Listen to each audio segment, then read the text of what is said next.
আজকে রান্না করব চিংড়ি মাছের মালাইকারি। অসাধারণ স্বাদ পাবেন এভাবে রান্না করলে। আসসালামু আলাইকুম। এভাবে খুব সহজে আপনারা চিংড়ি মাছের মালাইকারি রান্না করে নিতে পারবেন। চিংড়ি মাছ নিয়েছি, এরকম খোসা ছাড়িয়ে ধুয়ে পরিষ্কার করে কেটে নিয়েছি। 1 চা চামচ হলুদের গুঁড়া, লবণ পরিমাণ মতো, হাত দিয়ে মেখে দিচ্ছি। একটা প্যানের মধ্যে তেল দিয়ে দিচ্ছি। মাছগুলো প্রথমে আমি ভেজে নিব, দিয়ে দিয়েছি। হালকা করে ভেজে নিব, উঠিয়ে দিচ্ছি। সরিষার তেল দিয়েছি, পেঁয়াজ কুচি 1 কাপ, একটু ভেজে নিব। যখন একটা সুন্দর গন্ধ চলে আসবে, আদা বাটা রসুন বাটা দিয়ে দিচ্ছি। এখন কাঁচা গন্ধ চলে যাবে। হলুদের গুঁড়া, লাল মরিচের গুঁড়া, জিরের গুঁড়া, গরম মশলার গুঁড়া, অল্প পানি দিয়ে একটু কষিয়ে নিব। পরিমাণ মতো লবণ দিয়েছি। 1 চা চামচ চিনি, টমেটো কেঁচা ভালো মতো কষিয়ে নিব। নারকেলের দুধ 1 কাপ। আপনারা নারকেলের দুধের পরিবর্তে 1 কাপ পানির মধ্যে 3 টেবিল চামচ দুধ দিতে হবে।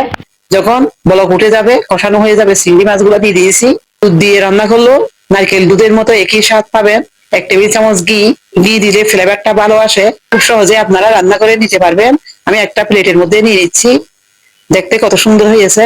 ভিডিওটি ভালো লাগলে লাইক, শেয়ার এবং ফলো করবেন। ইউটিউব থেকে দেখলে সাবস্ক্রাইব করবেন। এভাবে খুব সহজে আপনারা রান্না করে নিতে পারবেন। সবাই ভালো থাকবেন। আল্লাহ হাফিজ।